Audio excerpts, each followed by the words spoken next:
Telimai Vavalangi from Fiji. Captain. Good.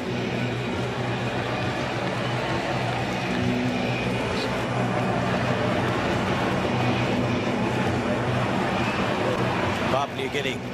They lost 26-12 to Scotland. They lost 31-7 to New Zealand. They've had their moments. They've got some playmakers. But they are the only non-core team here in Sydney. So it's all an experience for them. And now that's a good... Oh, a good start by Papua New Guinea. The intercept immediately. And running away is Arthur Clement. What a start. PNG. Read it brilliantly. Super stuff. It was a great kick from Stannard, and the captain got up and won the ball for Australia, but unfortunately for Sam Byers, he has just passed a plum. Picked up right there. Beautiful intercept from Emmanuel Guys in jersey 7, and he pinned his ears back. Was never going to be caught. His second try here in Sydney, and that is the dream start for the visitors. I thought it was going to be a dream start for Australia after winning the kick-off, but PNG stealing 7 points. There's the extra 2. And so Emmanuel Guys on the score sheet, the man from Port Moresby. PNG, they qualified for this tournament after finishing 4th at the Oceania Champs in Suva. They've been playing international rugby since the mid-60s. And played last week, this week, and then they're gearing up for Hong Kong, where they hope to win the qualifying and be part of the HSBC Sevens World Series as Taylor gets it back to McDermott. Stannard trying to catch them napping down the short side up towards the 22. Advantage is being played. Now given across to Hutchison. And Anstey dummying. Pins the ears back. Oh, and he threw it back into Hutchison. Wasn't a good pass, though. Hutchison had no chance of ruling that one in. And so the Puk-Puks from inside their own 22. This is what they like to do. They won't die wondering. They throw it around. There's the intercept from Hutchison. So the Aussies setting it up again, looking to hit back. And the penalty goes to Australia. Clear release. Long passage of play, 2 intercepts involved there. Tokovai not getting his hands off the ball, and Hutchinson's done very well to steal it back for the Australians. So McDermott, one of the 2 18-year-olds in the squad. There's 4 19-year-olds, a 20-year-old. Looking at the future of Australian Sevens. And Stannard turning it back to Hutchison, stepping and heading for the line. That's a great carry. Did he get it down? They're going to check it, but it looks like he's on the chalk. First question? Yeah. Try or no try? Try. Try. Thank you. Time back on. It is a try to Henry Hutchison, his 2nd for the day. Between the sticks, kick to come. At 38th in his career.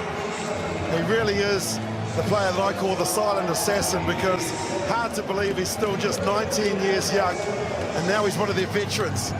As you mentioned, Greg, with the young players that they've got here in the build-up to the Com Games and the World Cup of Sevens next year, Henry Hutchison has matured into a wonderful Sevens player, and he brings them back into this match. Just manages to get it on the chalk. It's a try, and Stannard adds the extra 2. So Hutchison, he's actually going to turn 20 next Sunday. It's not going to be the same, is it?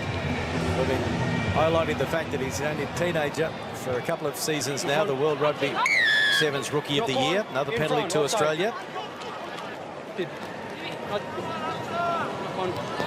Offside.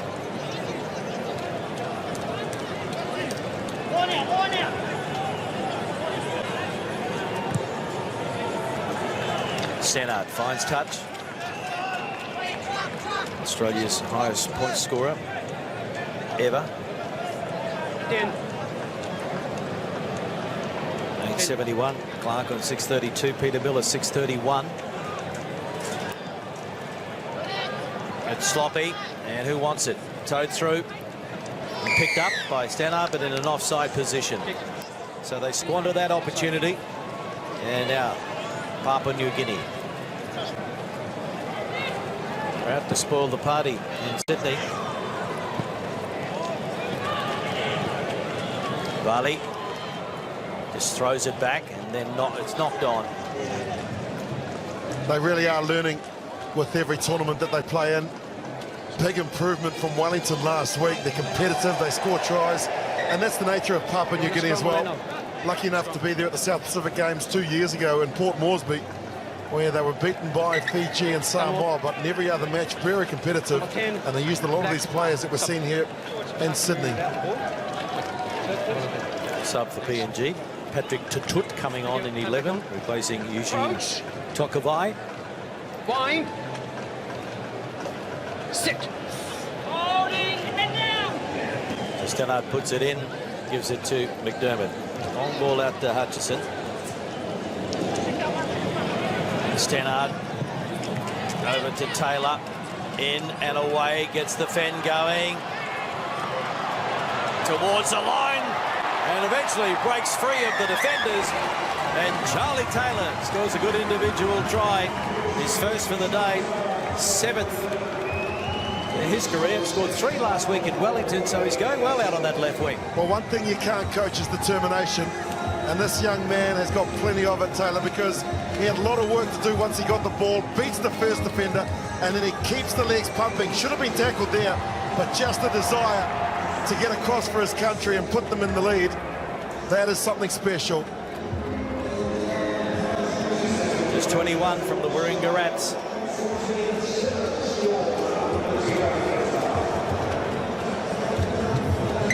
And Stannard adds the extra 2, so it's 14 points to 7.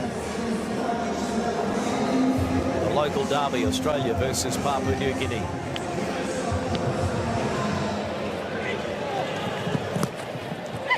Falls into the hands of the Puk-Puks and having a run. Here's Clement. He offloads. This is a new man, Tutut.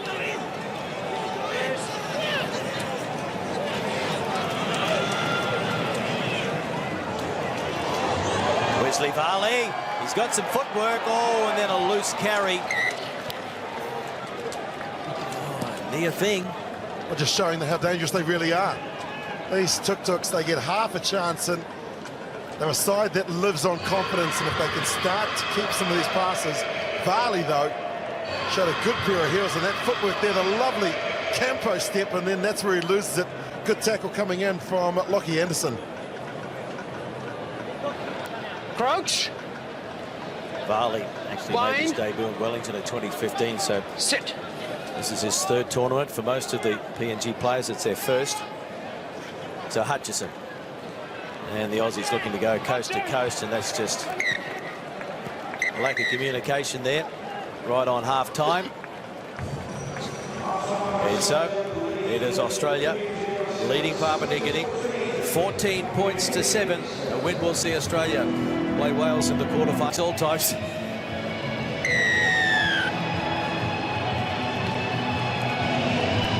Second half underway. And McDermott across to Stannard. It's Taylor on his outside, calling him back in. Giving it to Anderson, another one of the rookies, 19 years of age, from Eastwood in Sydney.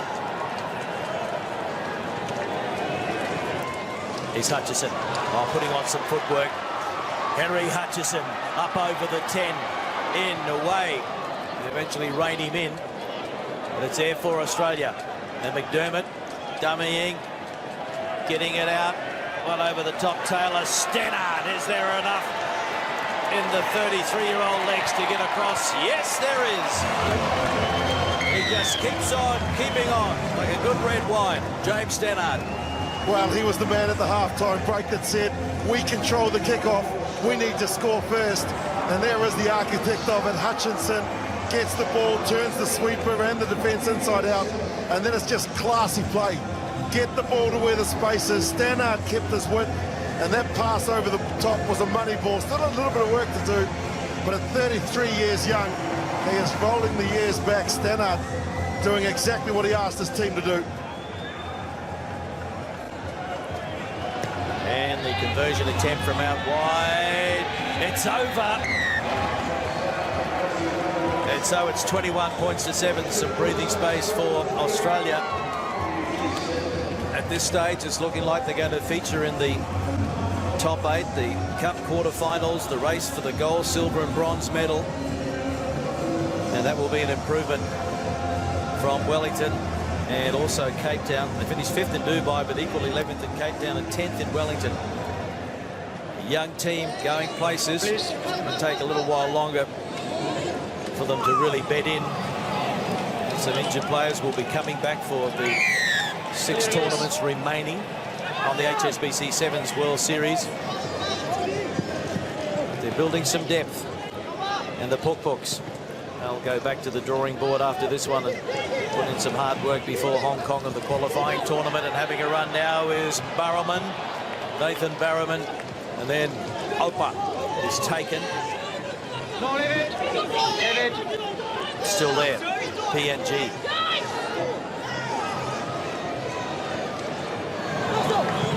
Varley got the pass away. Anderson over the ball. He couldn't get his hands on it though. So it comes back to Guys. And across to Barrowman. Inside ball, Clement. Yeah, a little isolated there, holding on. Good ball movement though. Real tremendous width by the Papua New Guinea team, and just got isolated there. Stannard, one of the best at the business, is getting his hand on the ball. Great body control, and just I wonder what the conversation about music is when Stannard starts talking to some of these young 18-year-olds, Greg Clark. Well, there's a bit of a liking for some country music in the Aussie Sevens men's team, especially with the injured captain Lewis Holland. I like that. Bit of variety. So Brandon Quinn is on there, 23-year-old from the Gordon Club in Sydney, one of the debutants. And he finds the target. No, but it's not straight.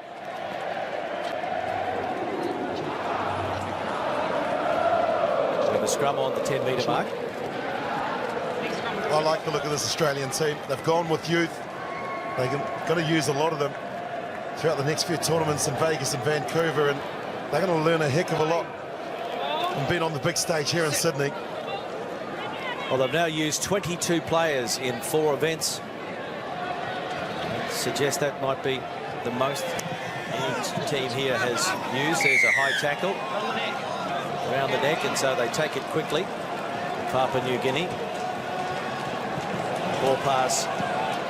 These two teams first met in Brisbane in 2002. A tournament that the Aussies won, and they had to wait another decade before they'd win another one in Tokyo.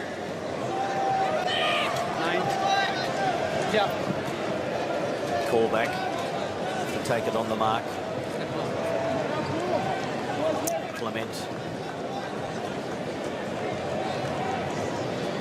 It's just lateral, but now with a bit of space is Wesley Varley. He's got some toe.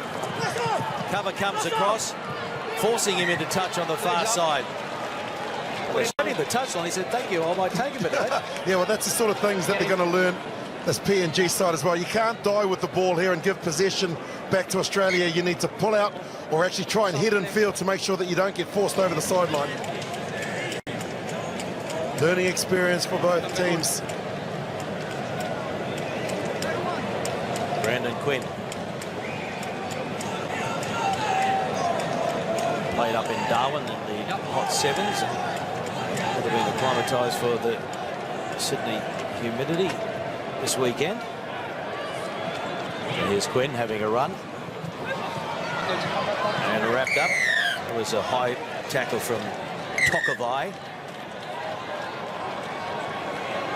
Well, he's lost patience and he's sent one to the naughty chair. You've got to be better than that when you're playing against the Australian side. I love the way they bounce back after putting the line out. They set it in the midfield and then come back to where the big forwards were standing. And Tokavai just went too high. Liam McNamara is out there, another one of the 19-year-olds.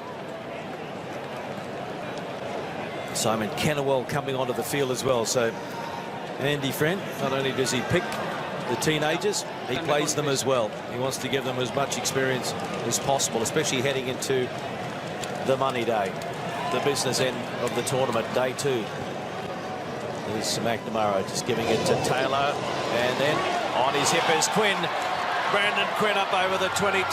They're chasing him. He pops it back on the inside to Simon Kennewell, and that's a well-constructed try. And it's all smiles on the bench for Australia.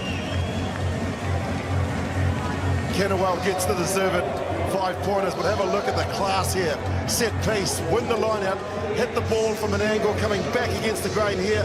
That's the line that you need to take if you're Charlie Taylor to get over the advantage line into the backfield, and it was just a matter of which Australian would score. They were queuing up, and Kennewell says, I'll go around and improve the position. Great second half from the Australians. Kick not successful. Simon Kennewell, it's his first try today. Under 20s, Australian under 20s last year. 26 points to 7. Papua New Guinea will be back tomorrow as well, playing in the Challenge Trophy. Bottom 8 teams. So Australia putting it into touch. That's not the way to finish it. A tap, and PNG, they'll have a crack, even though they can't win it.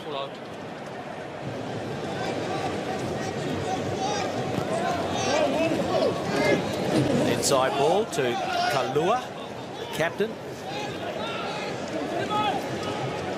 Varley, oh, beautiful footwork. Varley taken by Adams. Advantages being played. Guys to Kalua. The double round is not good. And so Australia, they'll just put it into touch, I would have thought. No, they want to have another crack. Stand up. Up. Well, McNamara. Papua New Guinea have only got 6 players on the field too, Greg. They've got to play this. No, he took the tap. He took the tap and then kicked it in, so it is all over. And Australia are through to the top 8, the quarterfinals tomorrow. They're going to play Wales, Australia 26, Papua New Guinea 7.